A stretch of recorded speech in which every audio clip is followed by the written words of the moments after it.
Hi there, it's Molly and Joe, and today we're going to talk about Sex. sex. So we have a bunch of videos with ideas for conversation starters for talking about sexual, sexy topics with your partner, because talking about sex is one of the easiest ways to develop and maintain a sexual connection that's alive, that keeps a long-term relationship alive. Yeah. But a lot of people are afraid to talk about sexual topics. It makes them nervous. They don't know what's going to come up. That might push their buttons. It might push their partner's buttons. But you, my dear, are always pretty willing. Why are you so willing? I'm going to ask you a question, and you don't know what it is. All it's right. about a sexual topic, and yet you're willing to hear it. Why? I mean, even if it makes you nervous, why are you still willing? Well, I think that, you're right, that people don't talk about sex because it makes them nervous, but they're probably even more concerned about what their partner's going to think, especially if they're sharing something very intimate. Mm-hmm. And in our case, even though it might make me nervous, I know that whatever it is not going to make you nervous, and I know that there's not going to be any judgment. And so for me, all it is getting over my nervousness, right? I don't have the fear of, oh God, what is she going to think about me when I tell her this fantasy of whatever it is? Yeah. Because we've built trust over time. You know that no matter what you tell me, if you do some crazy fantasy on the very edge, I'm not going to be judging you and going crazy about it and suddenly wondering, I don't know him, what's this? Right. We all have fantasies, and we both know that. And I think we all know that, most of us don't share all of our fantasies. So that with either one of us, there are going to be things that maybe have not been shared up to date. Doesn't mean that they wouldn't be. Maybe it takes the right question or the right environment or the right level of comfort. But I think that we'd probably talk about anything that came up. Okay, so you ready? Yes, I am ready. Do you remember a sexual experience you had with someone else that's memorable, that was special or unusual or very sexy in some way? What comes to mind? Yes, I do. Can you share it here? Or too much? No, I can share it here. I was much younger, so it's all in my past, and nobody could ever judge me for it now. But I was in Mexico, traveling around the country by myself, as I used to do.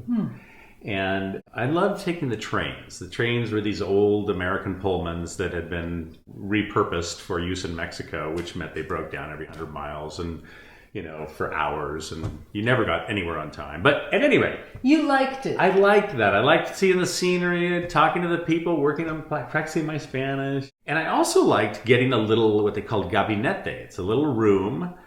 It's either a single bed or maybe a bunk bed and a little, not a shower, but maybe a sink with a... In the train. In the train. And it was such a great way to travel, to be sleeping and feeling the tracks of the train go on the tracks. And one time I was going down to Manzanillo, and I happened to meet a German woman. And She was traveling by herself? She was traveling by herself, although she was going to meet friends in Manzanillo. And we started talking in English. She didn't speak any Spanish. I didn't speak any German. But we got along really well. And it turns out that she had paid just for a seat in the train. And we were getting along so well, I asked her if she wouldn't want to spend the evening in the gabinete with me. And surprisingly, she said yes. And of course, it's tight quarters in there, and one thing led to another, and we had sex. And it was such a cool thing to be on this train with this woman that I really didn't know, knowing it was not going to go on for very long. We didn't have long-term potential. It was just more of a... opportunistic, and there was an attraction there, and... We were both young. It's so romantic. Oh, it was. And making love while the train is going down the tracks, I remember that really well. The lovemaking wasn't all that great as I remember, but the whole idea of it was really, really cool. I really enjoyed that. That was fun. Don't remember her name, but I can still see her in my mind's eye.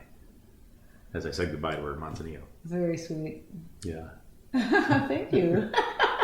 Do I get to ask you the same question? On another video. Okay, you got bore it. Them. No, well, yeah, we're really going to bore them.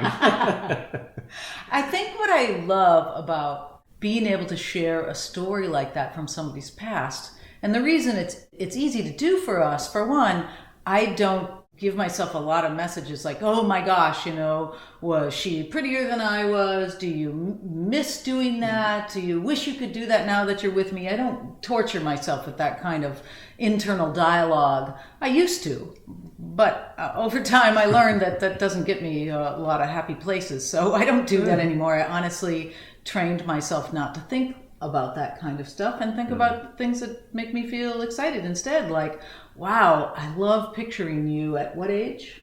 23, I think. I mean, how sweet to picture you at 23 in this country you love Mexico. Yeah. You have an affection for it. You lived there when you were young.